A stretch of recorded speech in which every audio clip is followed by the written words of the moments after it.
Hey everybody, welcome back. Craig Shoup here with George Thomas. It's been a couple weeks, George. We are back. We have some theatrical releases, which are nice to talk about. We have a theatrical release we never thought we'd see. We have one that comes to us from our home state of Ohio. And of course, another single title, single word title, Jason Statham movie, and the DC Universe continuation. So we'll get started today with Coyote versus Acme. This is a weird situation that in the post-COVID era, David Zaslav was trying to maybe save some money for Warner Brothers and decided to shelve some projects. Batgirl maybe being one of the more prominent ones, but this one too, Coyote versus Acme, the classic Roger Rabbit hybrid, amalgamation of animation and real life actors, real life sets, inhabiting those. 2023, it was finished. It was ready to go whenever they wanted to put it on the release calendar. They said, no, we don't want to spend any more money on it. Take the tax write-off savings, and we would never know what would happen in the courtroom between Coyote and Acme. So 3 years later, we are finally seeing it. You have seen it, and I know a lot of people have responded very positively to it, not because it was the little engine that could rising from the ashes of the feet like a phoenix, but actually it's a good movie, is it not? Yeah, how the hell do you shelve the Looney Tunes? Now, I get the theatrical track record. It hasn't been great in recent years, especially with the last Space Jam movie. But how the hell do you shelve the Looney Tunes? Right. Yeah, it's a good movie. It's an enjoyable family film. It's nostalgic and it's modernized. And here's what I really appreciate about it. Number one, if you've had kids who and you've never introduced them to the Looney Tunes, here's your entree. Yeah. Go for it. But and I wrote this in my review, the prickly thing about the Looney Tunes going back to the 40s and through the early 60s when they became Merry Melodies and other iterations is that there were a lot of racial and gender stereotypes there. Mm-hmm. And in some quarters, it took the edge off what the cartoons were doing, what the characters like Bugs Bunny was doing, blah, blah, blah. Right. And this movie shows that you don't need the racial stereotypes, the gender stereotypes, or any of that for the Looney Tunes to be funny. It's witty, it's intelligent. Like I said, it's nostalgic. You've got Wile E. Coyote trying to sue the Acme Corporation, the source of all his failure and frustrations. Yeah. Because their products had failed him throughout the years. Yeah. He hires basically a scumbag lawyer played by Will Forte who specializes in settling cartoon cases. But the lawyer and his niece, Paige, soon realize there's an actual case there. Mm-hmm. And so they take it on. Now, unbeknownst to them, sorry, my son just texted me. It's okay. Unbeknownst to them, the Wile E. Coyote's not going to change his ways. He's using the moment to try to lure the Roadrunner to his trial, so he can do what he really wants to do with him, which is eat him. Yes. And it's thoroughly entertaining. It's got all the spirit of the Looney Tunes characters. Even though the movie's called Coyote versus Acme, all the big names appear, including Bugs Bunny and Daffy Duck. Although I don't remember seeing Sylvester. Tweety's there, but I don't remember seeing Sylvester. Okay. Porky Pig is there. So Foghorn Leghorn is there as a...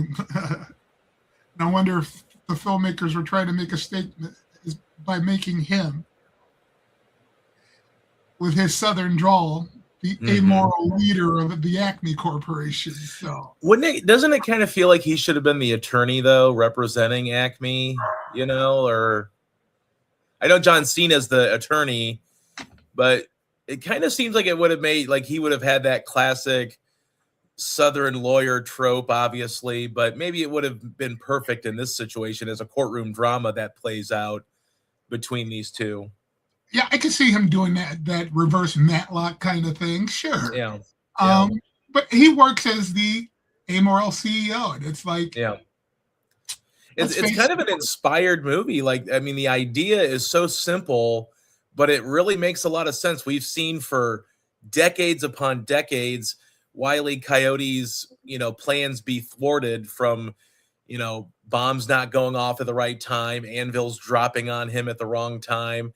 So it sort of is an inspired idea to have him sue the Acme Corporation, and it kind of gets to play out as a courtroom drama just as much as this Looney Tunes cartoon that gets to happen usually, but it's kind of a little bit more substance to that. Yeah, it's like I said, it's got heart, but at the same time, it takes subtle digs or certain things into modern culture as well. It's very well written. It's based on a short story. Okay.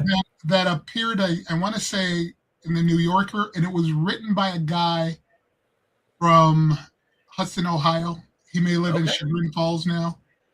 And the movie wasn't, but the story was written by him. And, so if the short story appeared in the New Yorker, it makes sense that it has a degree of intelligence behind it. Yeah. And like I said, if your kids don't know the Looney Tunes, this is the perfect way to introduce them. And, and I'd even go back to the old shorts, and I'm sorry. I'm fans of those. I think you and I have discussed it before, where you have to frame a lot of film and television in the context of their time. And let's just say that in the 40s and 50s, society wasn't as enlightened. Yeah. Although we still have a ways to go. Yes. As now. So I still, I got the shorts on DVD box sets when they first came out, and luckily they were free, but I still. Well, it's good to see too. I think a lot of people, are rooting for this movie as well because they look at it as a way to, sort of stick it to Zaslav and that decision to shelve this project, the Scooby-Doo project they had at the time, and of course Batgirl. And I think it kind of goes to show you, like, most people think when movies get shelved or something doesn't really come to the light, see the light of day, like a screenplay that gets sold or whatever, or the rights to something, they just assume that, well, it must be terrible.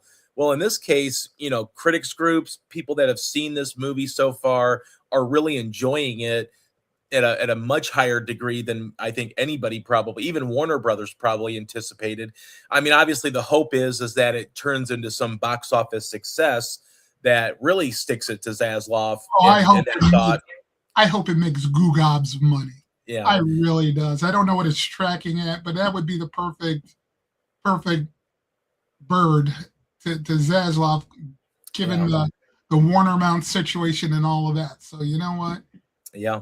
So I hope it does. I really do. I really hope people go see it because it just seems like it's an opportunity to, support the theatrical. Obviously, I think we've always talked about, supporting theatrical and going to the movies. And in this case, this is one of those movies you really want. Now, that doesn't mean it's going to inspire the Scooby-Doo movie or the Batgirl movie to be released theatrically, but, maybe it might, give that Snyder cut kind of idea to Warner Brothers to maybe put those movies on whatever it's going to be, HBO Max or Warner Max or Warner Mount, as you say. So it'd be nice to see those movies because I think people, deserve to see it. The people that made them are proud of them, and you can tell that, based on looking at the trailers, there's just a lot of craft that goes into melding in these, the hybrid style of filmmaking where you have, characters interacting that are not real with people that are real on set. So it's just a unique idea, and I'm glad we get to, to experience this, and I'm glad that people like it too. Like, it's not just a run of the mill end of, August, end of the summer kind of release where they're just dumping it out because they know it's not very good. This has been well reviewed and well received. This is a good, entertaining family film. Yeah. Without a doubt. All right. Well, we dig into the Ohio roots, and obviously, most states have been hit by the scourge of the heroin epidemic, opioid epidemic. I know Union County, Ohio is a hotbed for that. Here we have Union County, Will Poulter. A lot of people might know very well, and some people may not, but I think you might recognize the face, even though he's a little bit different than his We're the Miller days. And as he transitioned into Marvel and, got the chiseled physique and kind of grew into his frame a little bit. But Union County, tell us about this movie. It's a raw look at opioid recovery. Mm-hmm. And it's there. And the film was written and directed by a Columbus, Ohio native, Adam Meeks, who now is based in Brooklyn, New York. What I really, and it's hard to say you enjoyed a film about opioid addiction. Right. You know what I mean? Yeah. But what I really like about this film is the complete and utter lack of melodrama. It's kind of Spartan. It's direct without being in your face. Mm-hmm. It's very matter of fact about what opioid addicts go through when they're trying to recover. Will Poulter plays a recovering addict. Him and his brother are recovering together. He lives out of his car for the time being, and he's been granted the opportunity through court intervention to complete a program that way, as opposed to having to do hardcore drug rehab. And the movie deals with the ups and downs of what these people go through.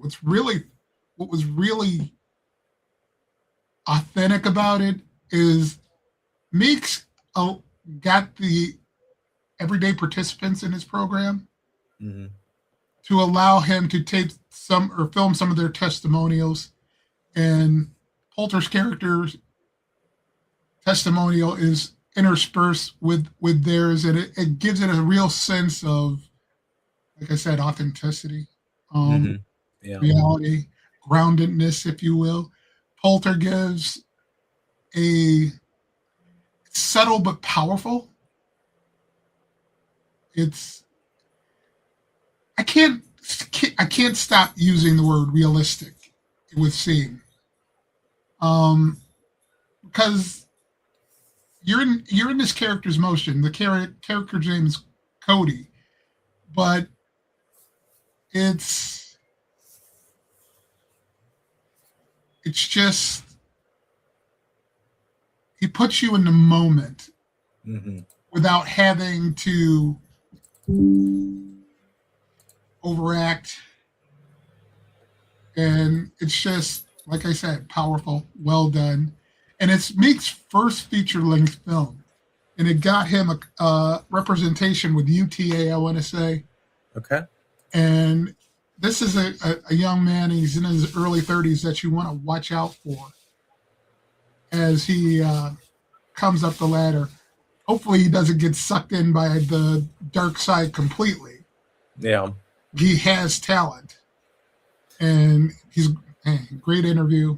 Poulter was a great interview too. So.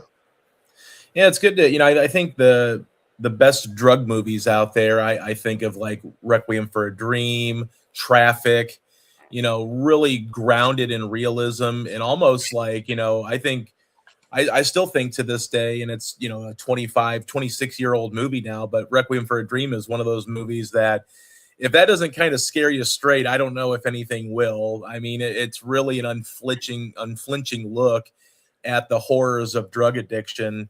And I think, so many people, I don't know if they try to stylize it or they try to do too much with it, but you really like that grounded realism of those types of movies. I think a lot of people who have done these types of film can't resist the soaring score, Mm-hmm. and instead of letting the what's on the screen in the actors' reactions Yeah. and just expressions on their face do the talking for the film, they have to add something to it. And you don't get that here. Yeah.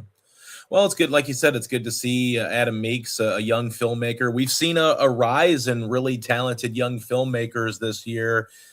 So it looks like the industry is in good shape, even though we still have some great stalwarts that are still making fantastic movies in 2026.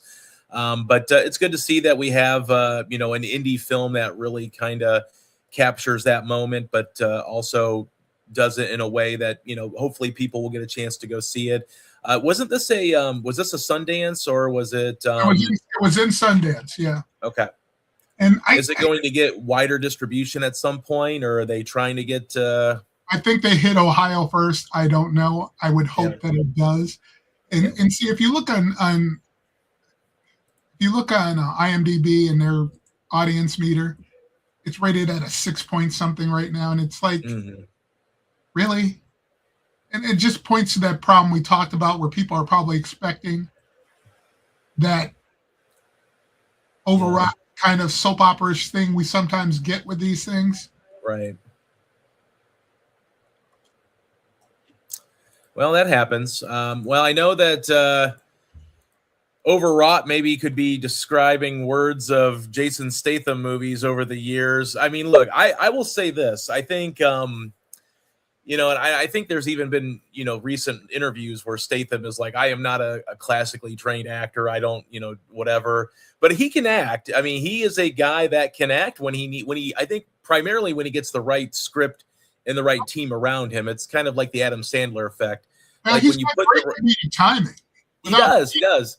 And he was fantastic in The Bank Job.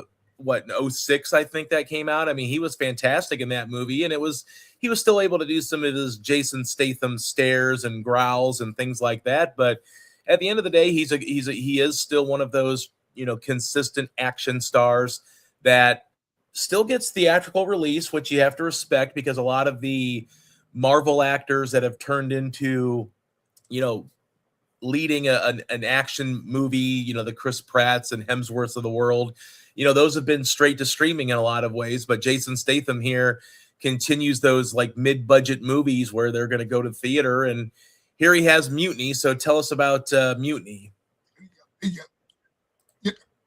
At this point, it's like me talking about Reacher. I turn on Reacher, I know what I'm going to get, and I'm going to enjoy it. You walk into a Jason Statham movie, you generally know what you get, except for, and I think you meant The Italian Job before. I've seen no, I'm talking about The Bank Job. Have you ever seen The Bank Job? I have not. If you have not, you should check The Bank Job out. It is hilarious, and it is the idea. I've seen The Italian Job too, but The Bank Job is like a perfect vehicle for that comedic timing, that the screenplay was whip smart and funny, and the story was funny in general. They were trying to break into a restaurant underneath and spoon up into the top of the restaurant for a bank robbery. But it's a really fun movie, and really good really good opportunity for Statham to do some of that classic Jason Statham stuff while now actually getting a better screenplay and a team around him that's going to actually get the most out of his abilities. Because see, I thought he was great in The Italian Job too, as part of that. He was, yeah, oh yeah, definitely. But yeah, The Bank Job, it didn't really get a huge theatrical push, didn't make a lot of money. It was kind of like, he had done a lot of those. Again, I hate to use that classic, single word titles like War and Crank and all that, but The Bank Job was really, really good. Came out, it was 08 actually. I thought 06, but 08 is when it came out. So definitely a Jason Statham movie worth checking out. Oh, I'm going to stream this. You should. It's really fun. But in Mutiny, he's doing Jason Statham thing. Yeah. He plays a bodyguard whose boss is murdered. They try to kill him and his boss. They get his boss. And his boss was a shipping magnate getting ready to sell his company. And somebody doesn't want the company sold. Now, convoluted way, he gets on one of the company's ships after having killed one of the guys after him. Just a coincidence that he happened to look very much like the guy he killed. So he's able to use his ID to get on the ship. He soon discovers that there's human cargo, which sets him off. He meets a partner. The actress's name escapes me. And they work together to try to not only free the human hostages or the human cargo, but get some modicum of justice for them. It's 94 minutes. It's an easy watch. It's an enjoyable watch. Yeah. And it's, like I said, it's Statham being Statham. Yeah. Can't go wrong with a breezy Statham action movie. That's good. That's good. Like I said, I do like Jason Statham. I know I poked fun at his his movies every now and then, but when Statham gets the right stuff behind him, he's still a consistent attraction at the box office, I think. So it's good to see there's something else here at the end of summer for people to go see if they want to, like you said, 94-minute breezy, get you in and out of the theater and get home with some memories of action sequences, You got it. Exactly right. All right. Yeah. All right. Well, one of the biggest TV shows of the summer has finally arrived. A lot of anticipation for Lanterns, which am I mistaken? Was this initially thought of as an HBO Max property, and then now it's a Sunday night big time slot for HBO? Obviously, there was a lot of money invested into it, but this is another of the continuation of the James Gunn DC universe. I forget who originally had it. It doesn't matter because it drops on streaming at the same time it drops on HBO. So you know what? Yeah. They have a winner. And, this is one of those series that HBO Max was protecting because I only got the premiere episode. Okay. For screening. And that episode was enough to hook me. Because this is, and I haven't read a lot of comics in life. They never really spoke to me the way film does. Yeah.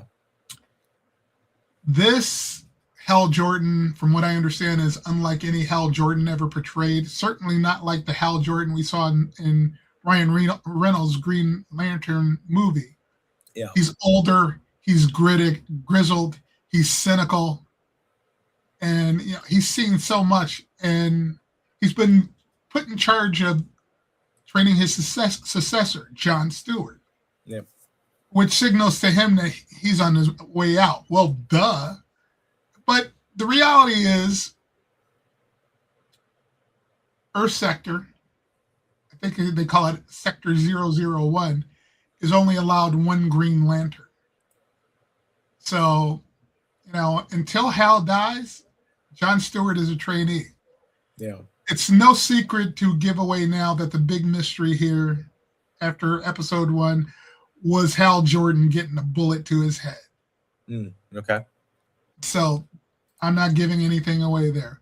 But it's interesting that it's not very cosmic in the first 2 episodes. Right. It takes place in a small town in Nebraska. It's got a very call it True Detectives meets X-Files kind of vibe to it. Okay.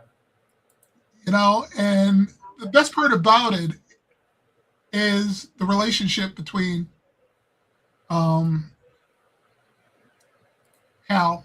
and John, played by Aaron Pierre, who's fantastic in his role. And how they navigate this small town back in, I believe it's 2016, when when they first, there's a lot of flashing back, and they go back and forth. There's a witty banter, but there's a lot of intrigue, and it gets ratcheted up slowly. Like I said, there isn't a lot of cosmic stuff there now, but you get a sense that it's eventually going to come. We shall see. Yeah. Great performances, great story. Oddly enough, the show is run by one of the showrunners from the last iteration of True Detective. So that all makes sense. Good stuff. And I'm going to stuff some fries in my mouth. Well, it seems like, this is a good way, hopefully, for the DC universe to continue building. Obviously, didn't get the results they wanted maybe out of Supergirl earlier this summer with the box office return. Obviously, they have Clayface coming out in the fall. They've already finished principal photography on Man of Tomorrow, the Superman sequel for next year that will be released in July. So I think it's pretty clear that despite the box office return for Supergirl, DC is going to continue pushing forward here. Maybe they might speed some things up, like a Batman Brave and the Bold that they've got, possibly on the docket. Although if they keep delaying the Matt Reeves Batman, we'll never see Batman in this DC universe, it seems, because it's just taking forever for them to push forward on the Batman 2 with Robert Pattinson. But I think the hope is that you create enough characters, and I mean the first episode drew like 9.3 million viewers for HBO, which is why I was curious if this was supposed to have been an HBO Max premiere initially, way back when it was announced, and then HBO thought, yeah, no, we'll take it, because even though it's popular to some people, to some fans, I think HBO usually reserves that Sunday night slot for something that they can get more of a mass appeal audience, so the adults, as opposed to, if you don't know anything about Lanterns, you might not tune in, but it seems like people did. So, kudos to them. And it seems like at this point they're pushing forward, and, they've, like you said, Aaron Pierre is now Jon Stewart, and it looks like he's going to be in everything from here on out. Of course, we saw a Green Lantern in Superman with Guy Gardner, of course, brilliantly played by Nathan Fillion, who, from what I understand, is showing up in this series. I've heard that as well. So I think there's a lot of tie-ins going in, and we'll see how much they do with Clayface in the fall. Obviously, that's more of the mid-budget, modest budget action superhero movies. So we'll see if that movie can maybe generate some buzz, and it might generate buzz more so for a future Batman than it will for Superman, since Clayface is a Batman villain. But obviously they're going to inhabit these worlds, and we're going to see Superman and Batman cross paths at some point in James Gunn's universe. Yeah, and let's hope so. I mean, I'm ripping for another look at the Justice League from a different perspective. Yeah,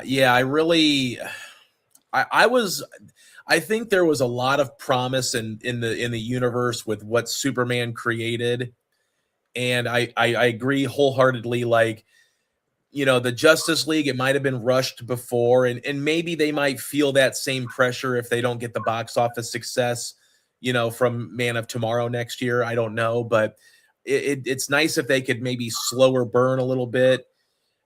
At the end of the day, I mean, the Avengers came out 4 years after Iron Man came out, so it's not like it has to be a 10-year build to get to the Justice League. But I think we need to reintroduce these characters, especially because for some of them, Wonder Woman, The Flash, Aquaman, they're still kind of prevalent in people's minds in this DC universe. So they might not go with Aquaman just yet, or maybe they might not go with The Flash. You didn't mention Aquaman. Well, they might not go with them. I mean, it's possible that they could, introduce other people. They've got the Green Lanterns, in there now. Maybe they go with a Martian Manhunter type of, it's possible that they might introduce, and we've already seen, with what Gunn has thought about doing, he had Hawk Girl in the movie. He had Mr. Terrific in Superman. So two characters that aren't widely popular that were inhabiting the universe. And then a lot of people, when they were in the Hall of Justice, and they had those murals painted on the wall. A lot of those characters were very esoteric, very minor characters in the DC, pantheon of DC universe. So I think James Gunn, and we saw that with his, with his Suicide Squad, he used a lot of weird characters that just didn't speak to a lot of people. Now, of course, his Suicide Squad didn't make a lot of money, but it was way better than the other Suicide Squad. It was so much fun. That's still one of those movies that if I'm scanning through and nothing else, I stop. Yeah.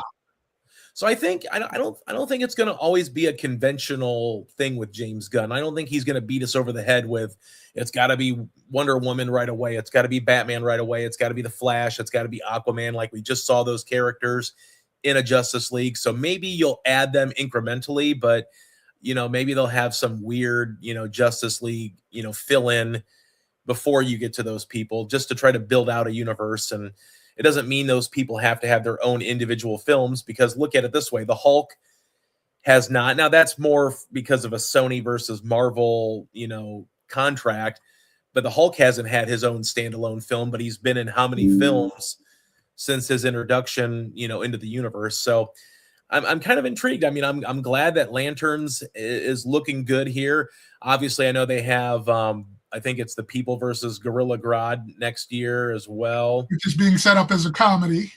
Yeah, which I wasn't my first thought, like, hey, let's give Jimmy Olsen his own series, but it's fine. I don't think it's a bad idea. I think it could be fun as a standalone TV series, just to kind of get more characters introduced and get more. It's really about getting more eyeballs on the franchises and making sure that people get kind of hooked into what they're seeing.